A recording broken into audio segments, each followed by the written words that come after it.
At the airport, my sister slapped me in front of all the passengers before our trip to Hawaii. My parents immediately blamed me. She's always been their favorite. What they didn't know was that I paid for the entire trip, so I quietly canceled their tickets and walked away. What happened next shocked everyone. The sound of my sister's hand connecting with my face echoed through LAX Terminal 3 like a gunshot. For a moment, everything stopped. The businessman, mid-sip of his Starbucks. The mom wrangling two kids near gate 42. The couple arguing about checked baggage. The TSA agent scanning boarding passes. 200 people, maybe more, turned to stare. My cheek burned. My ears rang, and I stood there, frozen, one hand halfway to my face, my carry-on bag still slung over my shoulder. Jessica stood in front of me, her chest heaving, her face flushed red, her eyes wild with something that looked like rage, but felt practiced, rehearsed. "That's for ruining my life," she screamed. Her voice carried, probably to the next terminal. I opened my mouth. Nothing came out. My parents, Mom in her floral travel blouse, Dad in his cargo shorts and Hawaiian shirt he'd bought specifically for this trip, rushed over from the coffee stand where they'd been waiting. But they didn't check on me. They didn't ask if I was okay. Mom grabbed Jessica's shoulders. "Honey, what happened?" Dad turned to me, his expression already hardened into that familiar look of disappointment I'd seen my entire life. "Alex, what did you do?" "I didn't." "She's crying." Mom cut me off, pulling Jessica into a hug. "Why do you always start drama?" Jessica sobbed into Mom's shoulder. Her whole body shook. "He's been so mean to me. He's been making comments all week about this trip. He's trying to ruin it before we even get there." I stood there, my hand finally reaching my face, feeling the heat radiating from where she'd hit me. I hadn't said anything about the trip. I'd barely spoken to Jessica in the 2 weeks since she'd announced it at family dinner, but that never mattered. The truth never mattered when it came to Jessica. Around us, people were filming. I could see the phones out, the cameras pointed at us, the little red recording lights glowing like accusations. My hands started to shake. "Apologize," Dad said. His voice was low, controlled. The voice that meant he was furious but trying to keep it together in public. "I didn't do anything. Apologize." "Now." Jessica pulled back from Mom just enough to glare at me through her tears. Her mascara was running, waterproof clearly, because it was running in perfect streaks, not smudges. "You always do this. You always make everything about you." "I'm sorry," I whispered. "Say it like you mean it." Jessica's voice cracked. "Say it so everyone can hear." 200 people watching, 200 strangers, all of them seeing the bad son, the problematic brother, the person who'd made his sister cry in the middle of an airport. "I'm sorry, Jessica." She crossed her arms, took a breath, wiped her eyes with the back of her hand. "You're sitting away from us on the plane. I can't be near you right now." Mom nodded immediately. "That's probably for the best. You need to think about your behavior, Alex." My behavior. I'd been standing here, checking my phone, waiting for boarding to start, and she'd walked up and slapped me. "Fine," I said quietly. Dad squeezed my shoulder. "Not comfort, a warning. We'll talk about this when we land. This is unacceptable." They walked back toward their seats near the gate. Jessica glanced back once, caught my eye, and I saw it. The tiny smile at the corner of her mouth before she turned away. She'd planned this, and they'd believed her, just like they always did. What none of them knew, what they couldn't have known because I'd never told them, was that I'd paid for the entire trip. Every dollar, every reservation, every single thing. The flights from LAX to Honolulu, $4,200. I'd booked them 6 weeks ago, 4 tickets in premium economy because Dad had mentioned his back hurting,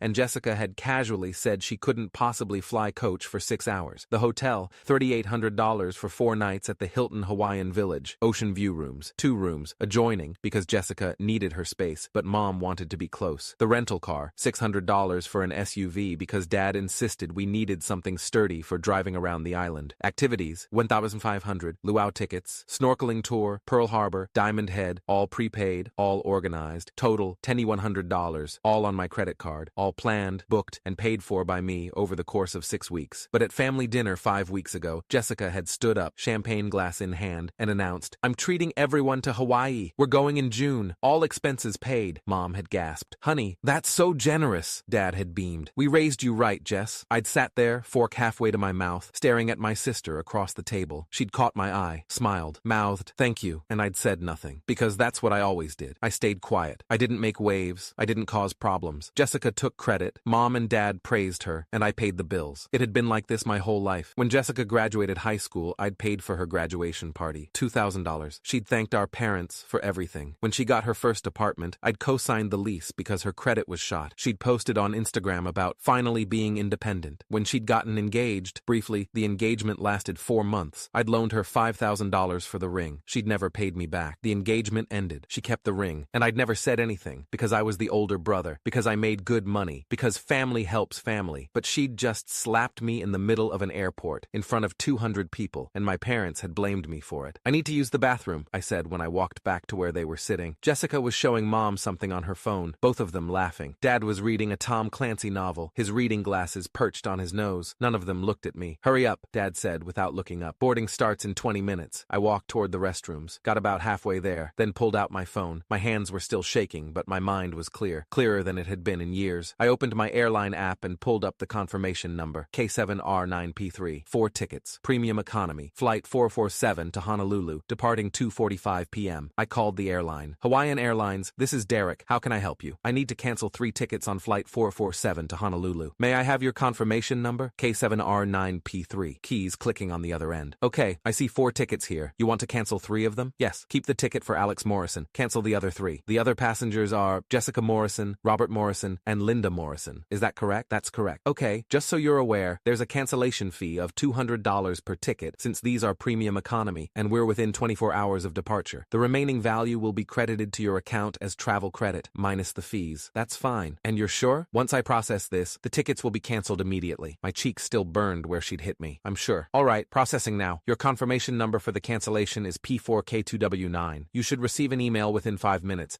Is there anything else I can help you with? No, thank you. I hung up. 3 tickets. Gone. Mine stayed active. My heart was pounding. My hands had stopped shaking, but now my whole body felt electric, buzzing with adrenaline and something else. Something that felt like power. I opened the Hilton app, found the reservation. 4 nights, 2 rooms. Check-in. June 14th. I called the hotel. Hilton Hawaiian Village, this is Amanda speaking. How may I assist you? I need to modify a reservation. Confirmation number H7YM3P9. One moment, please. Hold music. Something Hawaiian and instrumental. Okay, Mr. Morrison. I have your reservation here. 2 adjoining ocean view rooms for 4 guests. Checking in tomorrow. What would you like to modify? Change it to 1 room. 1 guest. Keep the ocean view. Oh, okay. Let me see what we can do. Since you're downgrading from 2 rooms to 1, I can offer you a partial refund or apply the credit to your room for incidentals. Which would you prefer? Refund. Perfect. Your new total will be $950 for 4 nights, and we'll refund $2,150 to your original payment method. You should see that within 5 to 7 business days. Your new confirmation number is H7YM3P2. Anything else I can help with? No, that's all. Wonderful. We look forward to seeing you tomorrow, Mr. Morrison. I hung up. 2 rooms down to 1, 4 guests down to 1. One more call. Budget rent-a-car. Budget Maui. This is Kevin. I need to modify a reservation. Confirmation number B4N7K1. Sure thing. Let me pull that up. Okay. SUV rental for 7 days. Pick up tomorrow at Kahului Airport. What changes are we making? Cancel the SUV. I'll take a compact instead. A compact. Let me see what we have available. Looks like we have a Nissan Versa or a Toyota Corolla. Corolla's fine. Great. Your new total is $210 for the week. I'll refund the difference to your card. Looks like $390. Your new confirmation is B4N7K8. Anything else? No, thanks. Done. I stood in the middle of the terminal, phone in my hand, staring at the screen. 3 canceled airline tickets. 1 hotel room instead of 2. A compact car instead of an SUV. Everything I'd planned and paid for, suddenly rearranged. For me. Just me. My heart was racing. My face felt hot. But I wasn't shaking anymore. I walked back to the gate. They were still there, still laughing. Jessica had her head on Mom's shoulder. Dad had put his book down and was scrolling through his phone, probably looking at Hawaiian restaurant recommendations. They looked happy, like a family, like nothing had happened. I walked up to them. Hey, I said. All 3 looked up. I'm heading to my gate now, I said. Dad frowned. What are you talking about? We're all on the same flight. No, you told me to sit away from you, so I am. At a different gate. Different flight, actually. Jessica's eyes narrowed. What? I'm still going to Hawaii. You're not. Silence. Complete, perfect silence. Mom spoke first. Alex, what are you talking about? I canceled your tickets. All 3 of them. About 10 minutes ago. Dad's face went from confused to furious in about 2 seconds. What? You heard me. I canceled your tickets to Hawaii. You can't do that. Jessica's voice was shrill. I booked this trip. No, you didn't. I pulled out my phone, opened my email, found the original confirmation and turned the screen toward them. Flight 447 to Honolulu. Confirmation number K7R9P3. 4 tickets. Purchased May 3rd. Purchaser, Alex Morrison. Card ending in 4782. That's my Chase Sapphire. Mom's face went white. But Jessica said, Jessica lied. I scrolled to the next email. Hilton Hawaiian Village. Confirmation H7YM3P9. 2 rooms, ocean view. Booked May 5th. Card ending in 4782. Same card. Scroll. Budget rental car. Confirmation B4N7K1. SUV for 7 days. Booked May 8th. Same card. Scroll. Luau tickets. Pearl Harbor tickets. Snorkeling tour. Diamond Head entrance fees. All paid for by me. All booked by me. All charged to my credit card. I looked at Jessica. Her mouth was open. No sound coming out. You took credit for a trip I paid for. You stood up at dinner and told everyone you were treating the family. Mom and Dad congratulated you, and you said nothing. I was going to pay you back. Jessica's voice cracked. No, you weren't. You never pay me back. The graduation party, the apartment deposit, the engagement ring, 5 years of birthday gifts I bought from you for Mom and Dad because you said you were broke. You never pay me back, Jessica. Dad stood up. Alex, this is insane. We can discuss this later. No, we're discussing it now, because 7 minutes ago, I checked my phone. Actually, 12 minutes ago,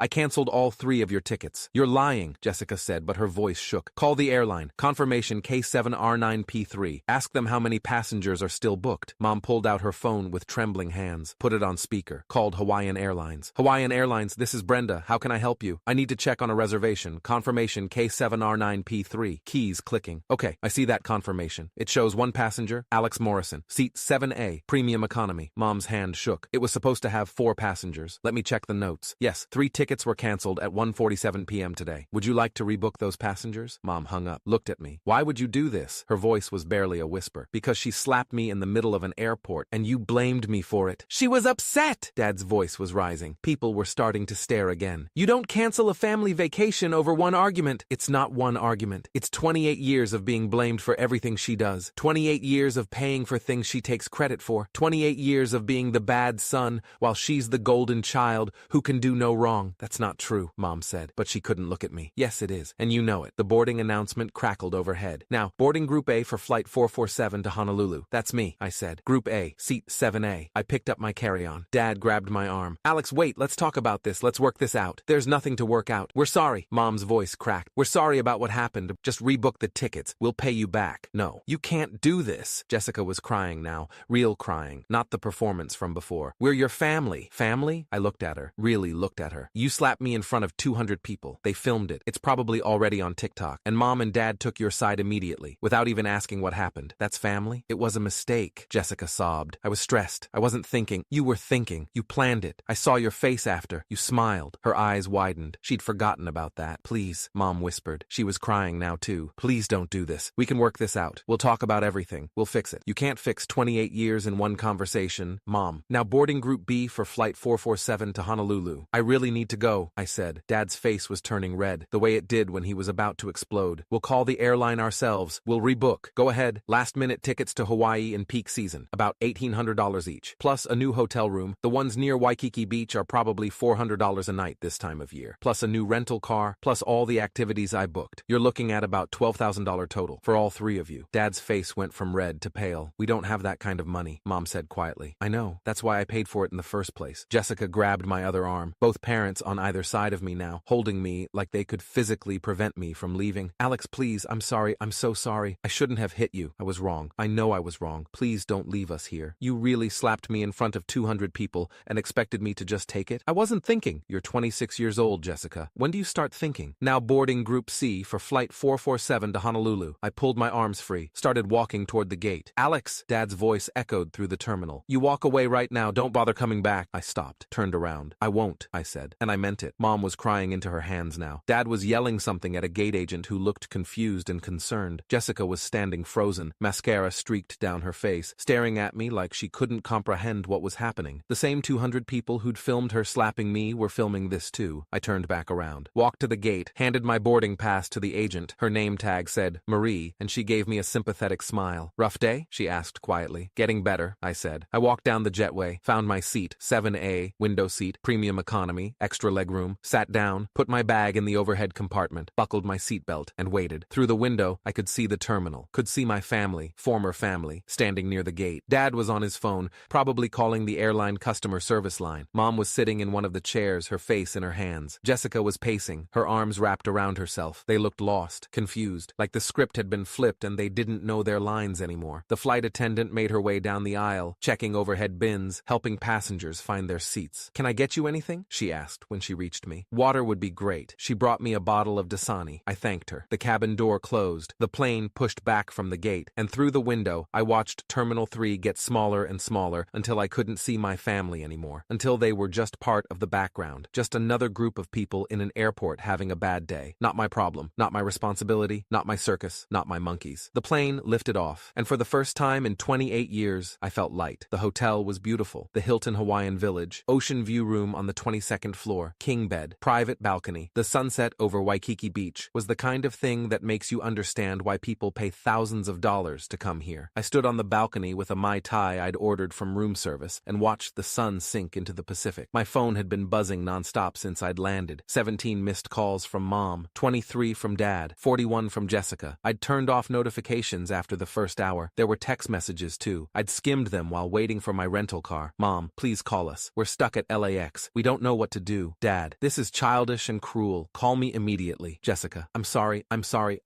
Please answer the phone. Please, I'm begging you. More of the same for 2 hours. Then the messages changed. Mom, we had to book a hotel near the airport. We can't afford tickets to Hawaii. This vacation is ruined. Dad, you've embarrassed us in front of our friends. The Hendersons were supposed to meet us there. What am I supposed to tell them? Jessica, everyone saw what you did. They're calling you horrible things. You humiliated me. I took another sip of my Mai Tai, watched the sunset, didn't respond. The next morning, I went snorkeling. Hanauma Bay. The water was crystal clear. The fish were incredible. And I didn't think about my family once for 4 straight hours. When I got back to shore and checked my phone, there were more messages. But now, they were different. Mom, your father and I have been talking. We think we owe you an apology. When you get back, we'd like to have a conversation. That was progress, I guess. Then Jessica's message. I talked to a lawyer. You can't just steal a vacation from someone. I'm going to sue you for emotional distress. I almost laughed. Almost. Instead, I called my own lawyer, Trevor Chang, the attorney who'd helped me with my estate planning last year. Alex, how's Hawaii? Beautiful. Quick question. If I plan and pay for a trip, then cancel the tickets for other people before the trip happens, can they sue me? Did you promise them the trip in writing? Any kind of contract? No. My sister told our parents she was paying for it. She wasn't. I was. I never said anything about it one way or the other. Then no. You're not obligated to provide anyone with a vacation. If you paid for it, you can cancel it. They'd have no standing for a lawsuit. What about emotional distress? Trevor actually laughed. Emotional distress requires proving severe emotional trauma from intentional malicious conduct. Canceling a vacation doesn't meet that standard. Your sister can threaten all she wants, but no attorney would take that case. Good to know. Thanks, Trevor. Anytime. Enjoy your vacation. I sent Jessica one text. Talk to my lawyer. You have no case. Stop threatening me. Then I blocked her number. And Mom's. And Dad's. The rest of the trip was perfect. I did the luau, watched fire dancers and ate Kalua pork, and listened to Hawaiian music under the stars. I hiked Diamond Head at sunrise. The view from the top was worth every step. I went to Pearl Harbor and stood on the deck of the USS Missouri and thought about sacrifice and duty and the difference between obligation and choice. I drove the road to Hana, stopping at every waterfall, eating banana bread from a roadside stand, swimming in pools of fresh water that felt like something out of a dream. I was alone for all of it, and it was the best vacation I'd ever had. When I got back to LA, there was a letter waiting at my apartment from Mom and Dad. I almost threw it away without reading it, but curiosity won. I opened it. Dear Alex, your father and I have spent the last week talking about what happened at the airport. We've also had some very difficult conversations with Jessica. We owe you an apology, a real one. You were right. We have blamed you for things that weren't your fault. We have allowed Jessica to take credit for your generosity. We have not been fair to you. Your father and I are from a generation that believed in keeping the peace, in not making waves, in just getting through the day. We thought you were strong enough to handle it. We thought you didn't need our validation the way Jessica did. We were wrong. We are sorry, truly sorry. We would like to have dinner with you when you're ready, on us, and we'd like to listen, really listen, to everything you have to say. We love you. We should have shown it better, Mom and Dad. I read it twice. Then I folded it and put it in my desk drawer. I wasn't ready for dinner yet. Maybe I would be someday, but not yet.